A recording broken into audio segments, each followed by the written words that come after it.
আসসালামু আলাইকুম সবাইকে। আজকে নিয়ে এসেছি আমার আরেকটি ভিডিও। এটা হলো লোট্টা মাছের রেসিপি। কক্সবাজার গেলে লোট্টা মাছ ফ্রাই তো আমরা সবাই খাই এবং আমাদের সবারই পছন্দ। আমার পরিবারের লোট্টা মাছ ফ্রাই অনেক পছন্দ। সবসময় আমার লোট্টা ফ্রাই করা হয়, তাই ভাবলাম আজকে ডিফারেন্ট কিছু করি। তাই আজকে লোট্টা মাছের ভুনা করার চেষ্টা করলাম।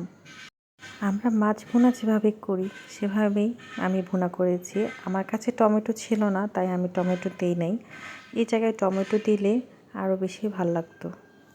তাও টমেটো ছাড়া যেভাবে করেছি আলহামদুলিল্লাহ অনেক ভালো লেগেছে এবং বাসার সবাই অনেক মজা করেই খেয়েছে আলহামদুলিল্লাহ। আর সামুদ্রিক মাছ খাওয়ার চেষ্টা করবেন।